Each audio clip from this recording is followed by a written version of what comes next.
Boa tarde a todos. Uma tarde gostosa, mesclando, né, um pouquinho de um calor que quer vir, mas ainda um fresquinho do restinho do inverno.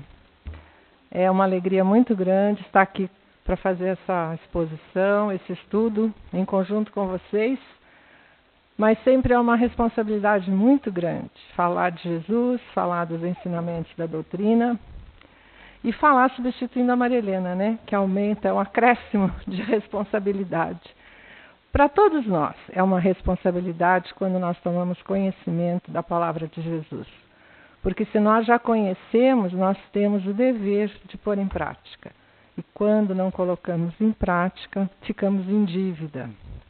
Então vamos pedir à espiritualidade amiga, a Jesus, a Deus, a Eurípides Barçanufo, que possamos nesta tarde conhecer um pouco mais da sua doutrina, dos seus ensinamentos, mas não aquele conhecer superficial.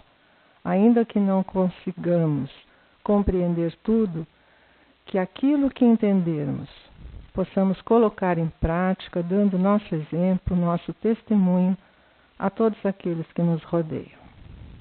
Que assim seja. Então, hoje, a Maria Helena me presenteou com uma página do livro que nós estamos seguindo, no Roteiro de Jesus, de Humberto de Campos, o Irmão X, que é de uma riqueza, Maria Helena, impressionante. Nós dizemos sempre que a doutrina espírita e o Evangelho são como que ligados tão intrinsecamente que o que está na doutrina está no Evangelho, o que está no Evangelho está na doutrina.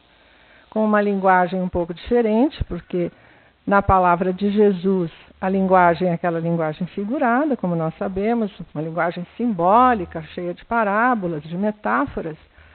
E na doutrina espírita, Kardec coloca de uma maneira muito clara, muito acessível, para que a gente apreenda bem a essência dos ensinamentos de Jesus. Mas o que existe num, existe no outro. E essa página, Humberto de Campos conseguiu fazer um casamento dessas duas coisas, dos ensinos de Jesus e de tudo o que Kardec nos traz na obra espírita. E ele vai falar, o título da página é O Grande Ceifador. E ele está contando que Jesus, ali pregando, em meio àquela multidão que ficava extasiada com seus ensinamentos, e havia aqueles, que a parábola parece tão atual, aqueles líderes políticos, religiosos, que se aproveitavam desses ensinos, falavam em nome de Jesus, mas ao mesmo tempo se aproveitavam desses ensinamentos para conseguir satisfazer seus próprios interesses, seus interesses pessoais. Não deixavam de fazer o bem, mas acima da prática desse bem estava o seu interesse pessoal. E ele diz assim: todos erguiam flamejante verbo, asseverando falar em nome do divino renovador. Vejam que ele diz falar. Era muito mais importante falar do que realmente praticar. E Jesus, aquela autoridade moral, conseguia envolver todos aqueles que estavam ali para ouvir a pregação. Já esses líderes, eles tinham que manipular esses ensinamentos de uma forma a convencer aqueles que estavam ali os escutando, em nome de Jesus, mas na realidade o interesse era outro. E Humberto de Campos nos fala assim: contudo, no turbilhão dos conceitos vibrantes e nobres, alinhavam-se aqueles que, arrecadando dinheiro para socorro às viúvas e aos órfãos, olvidavam-nos deliberadamente para enriquecerem a própria bolsa. E apareciam também os oportunistas que, se incumbindo da doutrinação referente à fraternidade, se utilizavam de frase primorosa e perfeita. Olha a manipulação, né? Mostrando que eles usavam aqueles ensinamentos de Jesus de uma forma primorosa, que à primeira vista ninguém diria que eles estariam ali com outras intenções. mas usavam isso para a realização, das mais baixas manobras políticas. Olha que Humberto de Campos não economizou os termos e as palavras. Ele está falando de uma forma bem contundente, bem clara, para que a gente realmente perceba qual é o recado que ele quer nos passar. E foi por isso que, em certa tarde, quando Jesus fez uma pequena pausa, ele estava falando da parábola do semeador para aquela multidão. E Pedro, que era muito franco e assim um tanto impaciente, ele ficou muito aflito com o que ele estava vendo acontecer na região. E ele diz assim: mestre, que faremos dos que exploram a ideia do reino de Deus? E ele traz alguns exemplos, como o de Berequias ben Zenon. A Marilena já nos explicou que esse ben é filho de.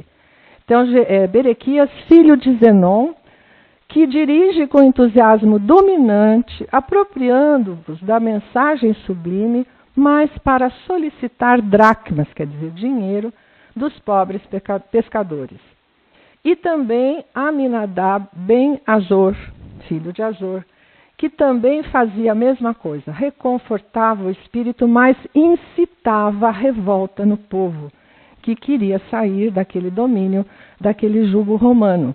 Então ele usava as palavras de Jesus e ao mesmo tempo queria dizer, olha, nós precisamos fazer alguma coisa contra isso. E então manobrava aqueles corações, aquelas mentes. E essa parábola do semeador, que por sinal foi muito bem explanada por uma evangelizanda e futura expositora da casa, que é a Lara, filha e neta aqui de trabalhadores. Tem um vídeo que está à disposição de vocês no Face da Juliana, se não me engano, em que ela fala essa parábola do semeador. Gente, com uma clareza, com uma alegria de estar passando aquele ensinamento, que eu fui lá, porque eu falei, eu não posso me contradizer com o que a Lara falou. Porque eu me lembro que quando eu vi o vídeo da Lara, eu gostei muito e entendi perfeitamente a parábola. E essa parábola diz que um senhor saiu semeando, né, pelo campo, e essas sementes foram caindo em diferentes tipos de solo.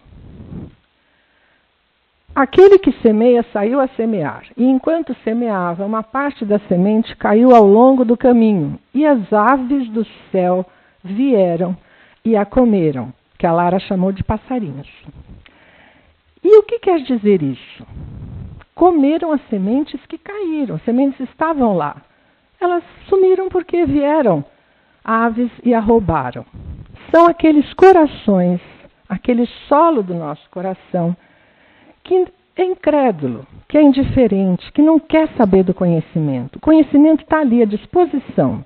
Os vídeos estão lá, as palestras, os livros, uma simples página que é distribuída na entrada e tantos outros ensinamentos que estão à disposição de todos. Mas a pessoa não quer, simplesmente ignora, é indiferente. Uma outra parte dessas sementes caiu em lugar pedregoso, onde não havia muita terra. Logo nasceu, porque a terra onde ela estava não tinha profundidade, mas veio o sol e queimou, porque a raiz não teve como se fixar.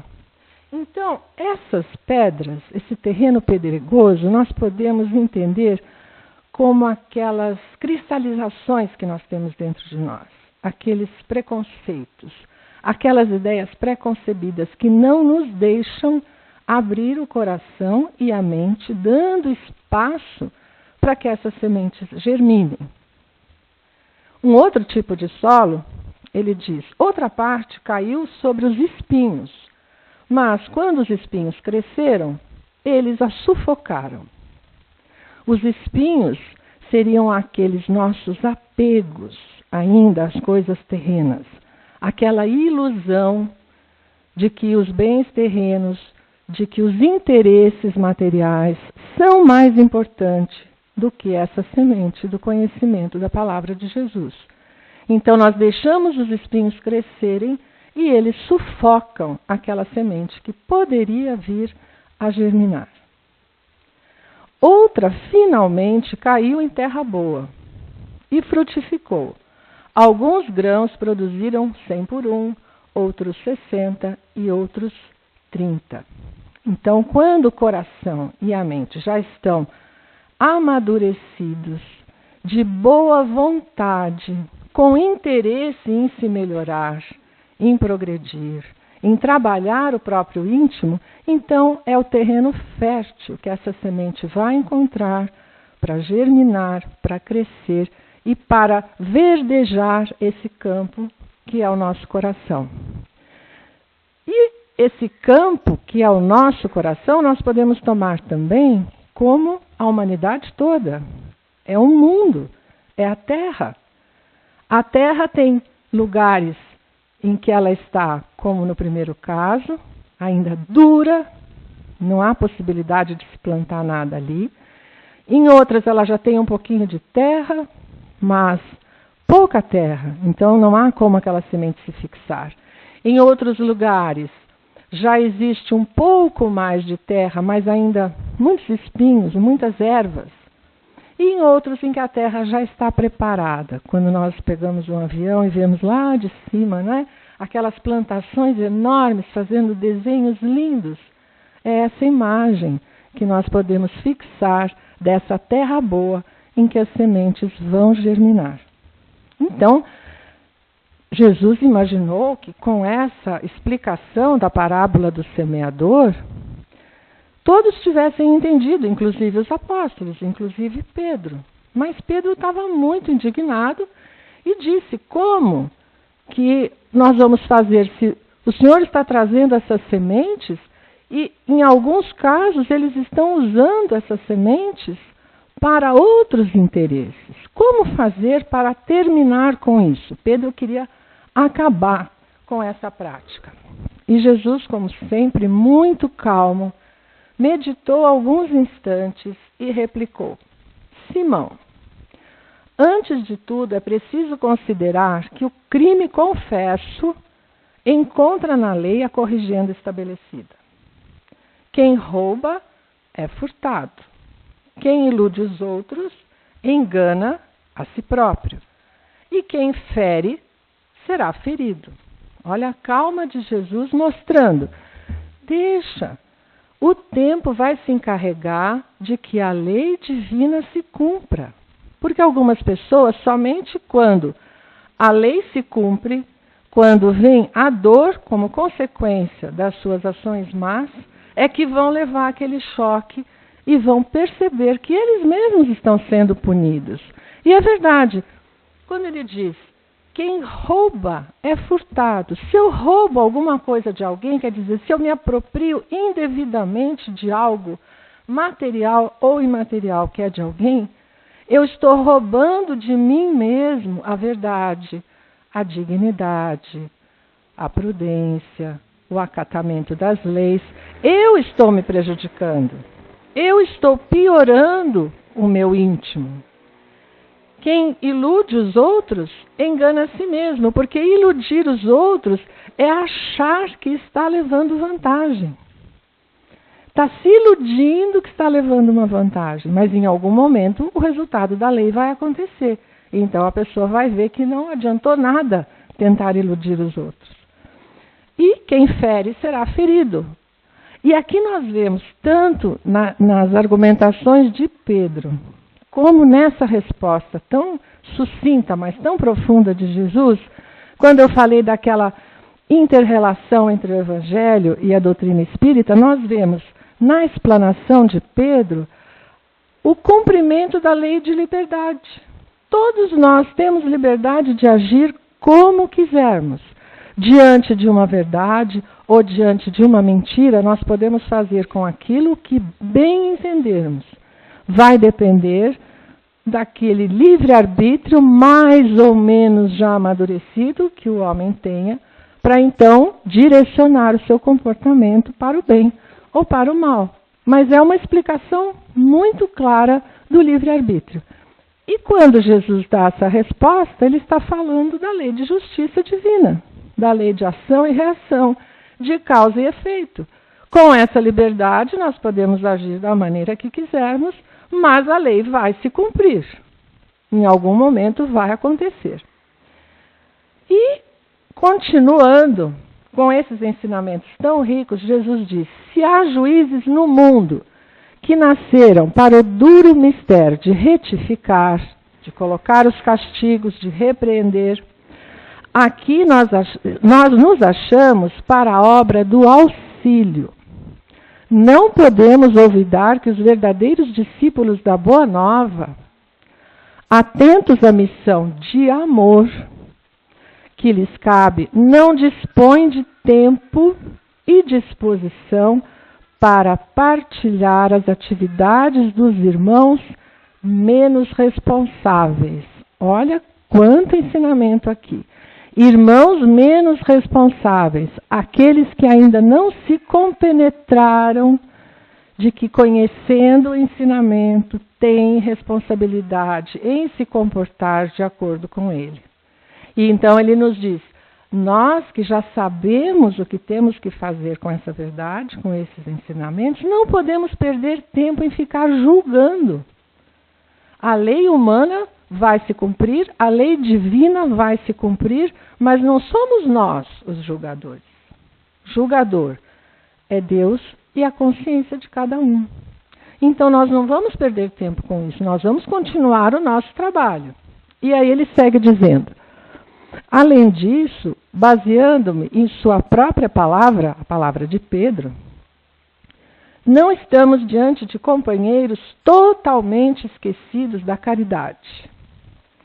Disseste que Berequias ben Zenon pelo menos ampara alguns infelizes que lhes cercam a estrada, e que Aminadab ben Azor, no seio das palavras insensatas que pronuncia, aquelas manipulações, encaixa ensinamentos e orações de valia para os necessitados de luz. Então Jesus enxergava que em meio àquele mau comportamento desses líderes, havia pontualmente um benefício àqueles que os ouviam. E se formos sopesar as esperanças e possibilidades, os anseios e as virtudes dos milhares de amigos provisórios que os acompanham, como justificar qualquer sentença condenatória de nossa parte? Então, além de não julgar, Jesus evidenciou a prática da compaixão e da indulgência. Ele enxergou que ainda naqueles irmãos equivocados, era a forma que eles tinham de alguma que pequena maneira, já auxiliar na propagação do bem e da verdade. Mas será que nós fazemos isso? Né? Quando nós enxergamos algum erro, alguma falha, alguma viciação, alguma imperfeição nos outros, será que nós nos damos ao trabalho de sopesar, como diz Jesus, e ver o que de bom e de bem já estão fazendo? Dentro daquela imperfeição, dentro daquelas dificuldades que cada um de nós tem, mais ou menos. Então, é um espelho, né, essa página, para que a gente possa, a cada parágrafo, ir lembrando de imitar Jesus. Aqui é uma verdadeira receita de como nos conduzirmos nos dias de hoje. Não é amanhã, mês que vem, é hoje. Ao enxergarmos o mal, vamos tentar esclarecer como Jesus fazia, mas não conseguindo. Não vamos ficar alimentando coisas que só nos fazem perder tempo, com julgamentos que não nos compete fazer. E Jesus continuou, e aí ele continuou falando com Pedro, e disse: o reino dos céus trouxe uma outra parábola para reforçar aquilo que ele já tinha dito à multidão, mas que Pedro ainda não estava satisfeito, ainda não tinha se contentado com aquele ensinamento. E ele diz: o reino dos céus é semelhante ao homem que semeia a boa semente em seu campo. Mas, ao dormir, eis que veio o inimigo e semeou joio no meio do trigo, retirando-se após. Esse inimigo, após fazer essa semeadura, retira-se. Vejam com que propriedade esta parábola contém determinados termos. Então ele diz que o reino dos céus é semelhante ao homem que semeia a boa semente, mas ao dormir, será que esse dormir é o nosso dormir físico, do repouso, do descanso? Não, ele está se referindo à nossa desatenção, à nossa invigilância, a quando deixamos de cuidar dos nossos deveres, da nossa limpeza interior, da nossa higiene da mente, do corpo, do espírito, e ficamos desatentos e então não percebemos que tendemos a tomar outros comportamentos, outros sentimentos e pensamentos que são esse joio que começa a aparecer. Quando a erva cresceu e frutificou, apareceu também o joio, que é muito parecido com o trigo. Quando eles começam a crescer, eles são muito semelhantes. Então não foi à toa que Jesus usou essas duas imagens. E os servos desse pai de família, indo ter com ele, disseram-lhe: Senhor, não semeaste no campo a boa semente? Por que a intromissão do joio? E ele lhes disse: um adversário foi quem fez isso. E os servos acentuaram: Queres, pois, que o arranquemos, o joio? Respondeu-lhes, porém, o Senhor: Isso não. Para que não aconteça, extirpemos o joio, sacrificando o trigo. Deixemo-los crescer juntos até a ceifa. Então, nessa ocasião, vou dizer aos trabalhadores: colhei primeiramente o joio para que seja queimado e recolhei, ajuntai o trigo em meu celeiro. É exatamente o que acontece conosco. Nós, ao ficarmos invigilantes, desatentos, vamos deixando esse joio crescer, tomar conta, só que de uma forma oculta, quer dizer, é como se nós tivéssemos um nevoeiro na nossa visão e nós não enxergamos que eles estão crescendo. Nós só vamos nos dar conta de que ele está crescendo quando ele se misturar tanto ao trigo que começa a embaraçar a nossa vida, a nossa visão, o nosso discernimento. E então Jesus fala: deixemo-los crescer juntos até a ceifa. Ou seja, em algum momento que nós tivermos que colher o resultado das nossas ações, nós vamos daí já ter adquirido a lucidez, o discernimento, para podermos separar o que é joio e o que é trigo e colhermos somente o trigo, queimando, nos libertando, nos purificando desse joio que é uma verdadeira erva daninha. E isso é a lei da evolução. Mais uma vez, uma lei que está lá no Livro dos Espíritos, que está muito expressa, perfeitamente expressa aqui nessa parábola. Não é numa encarnação que nós conseguimos eliminar esse joio. Infelizmente, seria muito bom. Vivemos uma vez só, conseguimos nos libertar de tudo que nos faz ficarmos imperfeitos, conseguirmos que o trigo só ele cresça e chegamos no fim dessa encarnação perfeitos. Como seria bom, mas não é assim. Nós temos tanta dificuldade em aceitar a prática do bem que nós vamos reencarnação após reencarnação, de um lado, evoluindo, deixando que esse trigo vá crescendo cada vez mais ainda pela nossa demora em enxergar o joio, nós renascemos, reencarnamos ainda com esse joio que nos acompanha nessa caminhada por esse campo que é a nossa sequência de existências. Mas Pedro, ainda insatisfeito, voltou a perguntar: mas Senhor, em nosso caso, quem colherá a verdade separando-a da mentira? E o mestre sorriu de novo e respondeu: Pedro, o tempo é o grande ceifador. Olha que coisa bonita.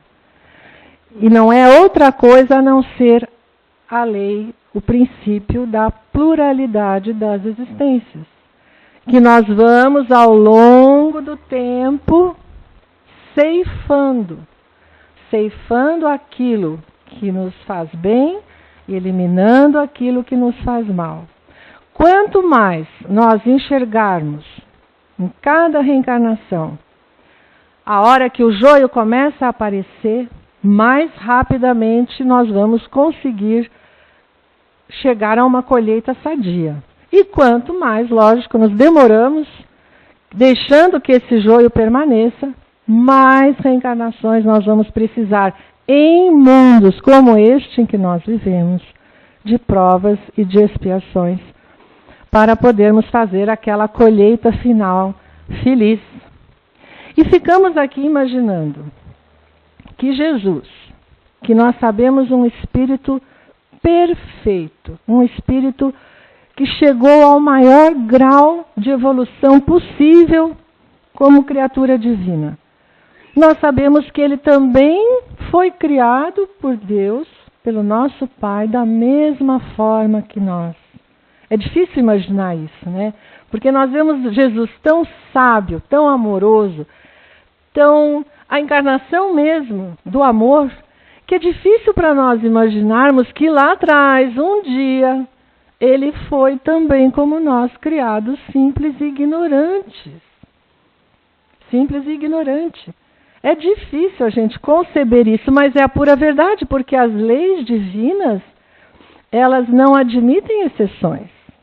Da mesma forma que Deus não criou anjos já, criaturas que nós imaginamos, volitando ao nosso redor, não criou demônios, aqueles anjos do mal, aquelas mentes perversas, aqueles corações que são invejosos, ambiciosos, caluniando aqueles que estão à sua volta, querendo o mal. Ele não criou as criaturas assim. Ele criou exatamente com essas mesmas sementes, que, como a Lara disse, é a palavra de Jesus, mas é também o germe das virtudes que nós temos aqui dentro.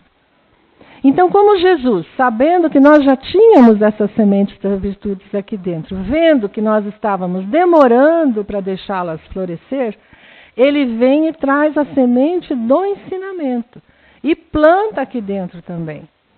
E aí vai depender da nossa vontade de entender, de enxergar essa verdade, ou de nos ainda acomodarmos a essa vida de prazeres terrenos, de só lazer, de benesses, de privilégios, e seguirmos acomodados, porque fazer reforma íntima, gente, dá trabalho.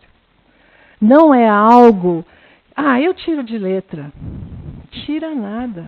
Dá trabalho, a gente recai, a gente pensa que já aprendeu uma determinada lição e na hora que a gente menos espera, a gente se vê fazendo exatamente a mesma coisa. E é muito mais fácil ver isso quando os outros fazem do que quando nós fazemos. Às vezes é preciso que alguém chegue perto de nós, nos dê uma sacudidela e diga, enxerga o que você está fazendo. E se não existe esse alguém, a própria vida, o próprio tempo, o grande ceifador, é que vai nos chacoalhar, nos sacudir para acordarmos e então vermos que não é possível mais continuar sem cuidar desse campo, desse solo, desse terreno em que vão sendo plantadas essas sementes, que nada mais são que as virtudes. Quando nós falamos na semente, é uma imagem que mostra que num grãozinho minúsculo está o potencial de uma árvore enorme, frondosa, ou de um campo de plantações que vai nos alimentar, que vão nos alimentar, ou de belezas das flores. Quando nós vemos aquele saquinho que a gente compra em loja de hortifruti, em supermercado, quem diz, não é, que ali naquela sementinha pode nascer uma árvore florida que está lá fora? Como aquele exercício, que eu não sei se ainda se faz hoje nas escolas, mas na minha época se fazia muito, de pegar um algodãozinho, pôr o úmido, põe um grãozinho de feijão ali. E eu ficava esperando o dia seguinte, ia correndo para ver o quanto ele já tinha crescido, se ele já tinha seguido assim alguma curva, ou se ele ainda estava só aquele toquinho. E é isso, a virtude é isso. Ela fica ali naquele algodãozinho que nós olhamos com carinho, que nós temos vontade de vê-lo, né, fazendo aquele grãozinho crescer, aquela hastezinha crescer. A virtude é isso, e cada uma delas está aqui dentro de nós. Nós não podemos nos sentir em nenhum momento nem privilegiados e nem preteridos pelo Pai. Porque se Ele criou Jesus, simples e ignorante, e Ele está onde está, governador do nosso planeta, co-criador de Deus, um dos Cristos do universo. E veja, não é só ele. Então, vários outros espíritos também já chegaram ao grau de evolução do Cristo, que nós conhecemos aqui na Terra. Então, todos nós temos essa possibilidade de crescer. Existe nesse livro, Cartas e Crônicas, de onde foi tirada esta página no Roteiro de Jesus. No Roteiro de Jesus, só um parênteses, a Maria Helena já explicou e é bom lembrar, é um livro que traz várias páginas de Humberto de Campos, de Irmão X, retiradas de vários livros que ele escreveu. E ele tem assim um poder da palavra. Quando era encarnado também era jornalista, era escritor, então ele sabe escrever muito bem. E o organizador desse livro, que é o Gerson Simões Monteiro, eu conheci o Gerson pessoalmente. Quando eu morei lá no Rio de Janeiro, ele era o presidente da UZERJ, que era a União das Sociedades Espíritas do Rio de Janeiro. Eu já trabalhava na Casa Espírita Eurípides Barçanufo de lá. Mas eu trabalhava fora também, uma época, e às vezes ficava difícil de eu voltar. Eu trabalhava no centro, morava em Jacarepaguá, quem conhece o Rio sabe a distância, e não dava tempo de eu chegar para participar da reunião mediúnica. Então nós fizemos um acordo, a Casa de Eurípides e a UZERJ, que eram muito amigos também. Então, quando não dava tempo, eu ia nas reuniões da Casa da UZERJ, que era coordenada pelo Gerson. Um coração do tamanho do mundo, uma pessoa boníssima, competentíssima. Ele trabalhava na Rádio Rio de Janeiro, tinha um programa diário na Rádio Rio de Janeiro, administrava aquela rádio. Aos fins de semana, ele reunia grupos, íamos nos hospitais ali de Jacarepaguá, levar uma mensagem, uma palavra, um carinho, algum conforto àqueles que estavam internados ali com doenças infecto-contagiosas. Ele não parava um segundo. Só na volta do hospital ele tinha que parar lá em casa para tomar um café. Isso ele fazia questão, que eu adorava, porque eu também adoro café.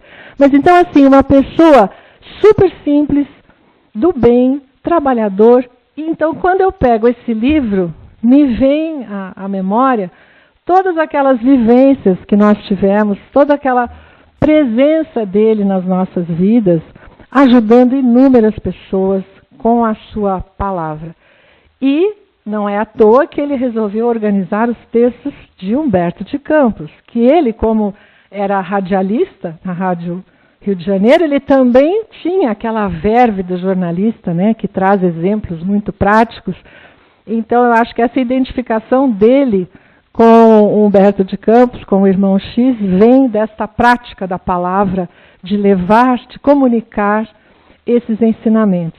E daí eu fui buscar lá no Cartas e Crônicas, que é o livro de onde foi tirada esta página, e ele traz, logo no início, numa dedicatória, uma pequena parábola também.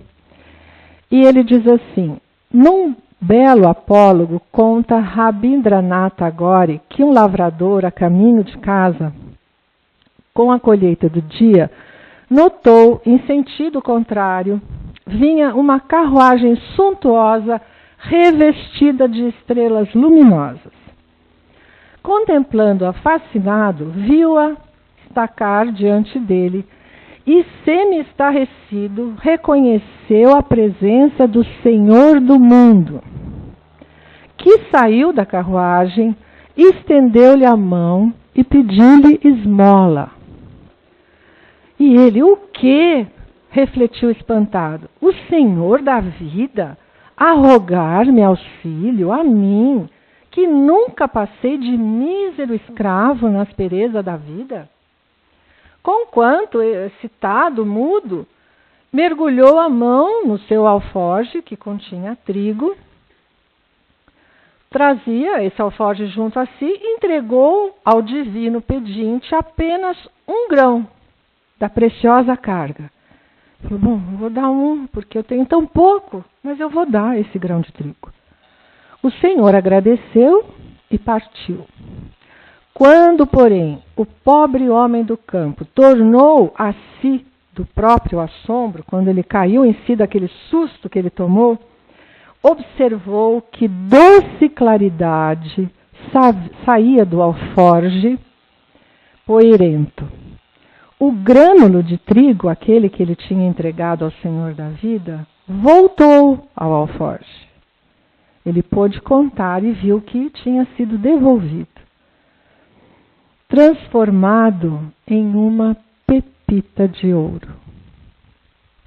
E ele então gritou, louco que fui, por que não dei tudo o que tenho ao soberano da vida?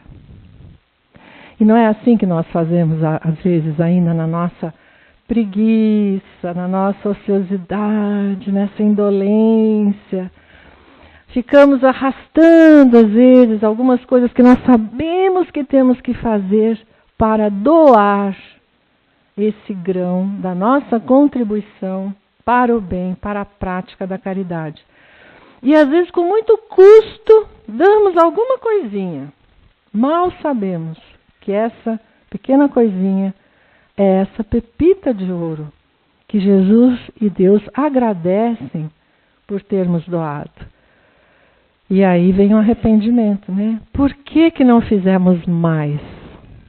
Porque a pepita de ouro aqui representa o bem, a perfeição, o amor. Não é a riqueza material, é a riqueza espiritual. Com um pequenino grão, nós podemos ter como pagamento, como retribuição, uma grande riqueza espiritual, moral em nossas vidas. É uma lição. Então ele começa o Cartas e Crônicas dizendo isso, irmão X. E aí ele comenta a parábola.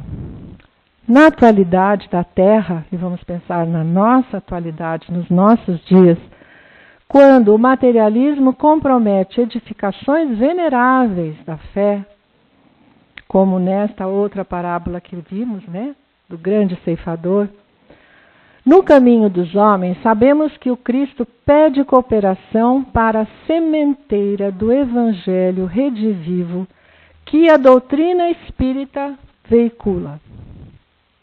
E, entregando este livro humilde à circulação das ideias renovadoras, trabalho despretensioso que não chega a valer um grão de trigo da verdade, imagino nestas cartas e crônicas que passo às mãos do leitor amigo um punhado de assentalhas para o lume da nova revelação. E repito reverente, ante a bondade do eterno amigo. Ah, Senhor, compreendo a significação de teus apelos e a grandeza da tua magnificência, mas perdoa o pequenino servo que sou, se nada mais tenho de mim para dar.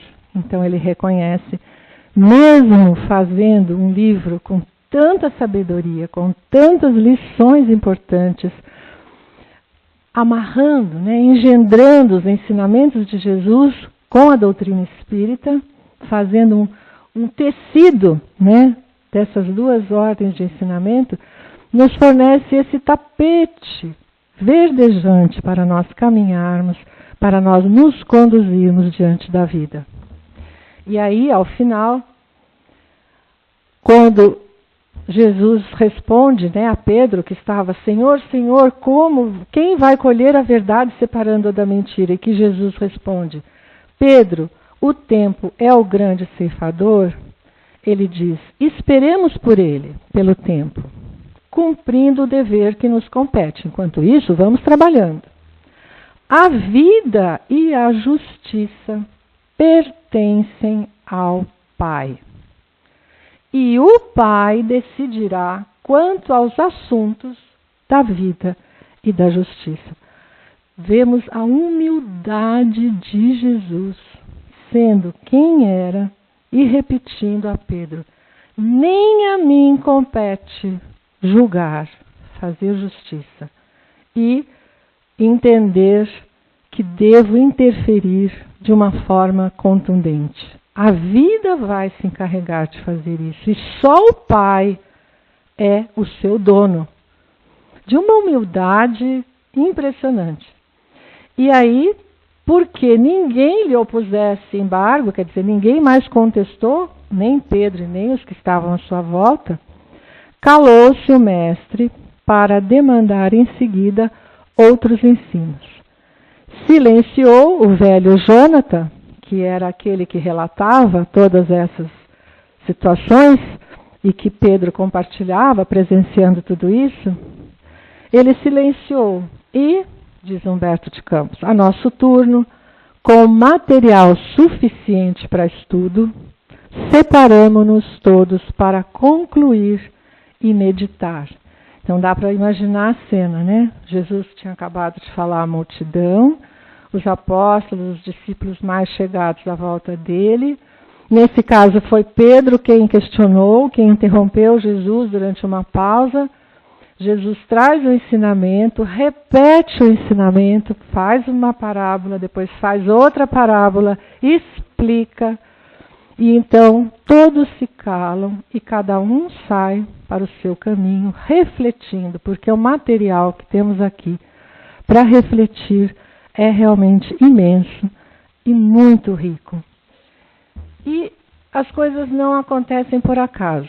Eu hoje recebi uma mensagem pelo WhatsApp de uma grande amiga que mora em São Paulo, é amiga minha ainda dos tempos lá de Santos, da minha infância, da minha juventude. Ela tem a mãe morando aqui, a irmã, o cunhado, e a mãe já está bem velhinha, e quando ela pode, ela estica o fim de semana e vem para cá. E aí a Yara me mandou uma mensagem que, meu Deus, ela nem sabe que eu vou fazer a palestra, ela não sabe que eu estou falando de sementes, de trigo, de nada disso. Eu me lembrei das sintonias do Wilson com a Marilena, às vezes, né, que convergem os assuntos. E é sobre um conto judaico. Diz um conto israelita, talvez alguns de vocês já conheçam, mas é de uma beleza que vale a pena a gente repetir. Um jovem foi visitar um sábio conselheiro, contou-lhe sobre as dúvidas que tinha a respeito do amor, porque todas essas lições são formas de nos trazer a mensagem do amor universal. O sábio escutou, olhou nos olhos e disse-lhe apenas uma coisa: ame. E logo se calou. E disse o rapaz: mas ainda tenho dúvidas. E o sábio novamente lhe disse: ame. E diante do desconcerto do jovem, depois de um breve silêncio, disse-lhe o seguinte: meu filho, amar é uma decisão e não um sentimento. Amar é dedicação, é entrega. Amar é um verbo. E o fruto dessa ação é o amor. O amor é um exercício de jardinagem. Arranque o que faz mal, prepare o terreno, semeie, seja paciente, regue e cuide. Esteja preparado porque haverá pragas, secas, excessos de chuva, mas nem por isso abandone o seu jardim. Ame, ou seja, aceite, valorize, respeite, dê afeto, dê ternura, admire e compreenda. Simplesmente ame. Sabes por quê? Porque inteligência sem amor te faz perverso. Justiça sem amor te faz implacável. Diplomacia sem amor te faz hipócrita. Êxito sem amor te faz arrogante. Docilidade sem amor te faz servil. Pobreza sem amor te faz orgulhoso. Beleza sem amor te faz ridículo. Autoridade sem amor te faz tirano. Trabalho sem amor te faz escravo. Simplicidade sem amor te deprecia. E a vida sem amor não tem sentido. Apenas ame. Então fica para nós hoje essa lição do simplesmente ame, para que o tempo, o grande ceifador, não demore muito a chegar, para nos enxergarmos como alguém que já evoluiu, que foi um bom lavrador, um bom jardineiro e tratou bem as sementes que o Divino Pai plantou em nós. Vamos então agora passar ao trabalho de passes. Aqueles que desejam tomar o passe, foquem, pensem naquilo que mais precisam no momento, seja fisicamente ou emocional, espiritualmente. Aqueles que não desejarem o passe, façam um sinal que o passista passará adiante, mas pensando cada um para dentro de si mesmo. E rogando a Jesus, aos bons espíritos trabalhadores aqui da nossa casa, vamos pedir que possamos receber nesse momento os melhores fluidos, os medicamentos, as vibrações, tudo aquilo que possa fazer com que recuperemos o nosso bem-estar, que melhoremos a nossa saúde, principalmente a qualidade dos nossos pensamentos e dos nossos sentimentos. Agradecendo por esse momento, por podermos estar aqui recebendo todas essas influências tão ricas, tão poderosas, que aqui vão ser distribuídas para nós. Que assim seja.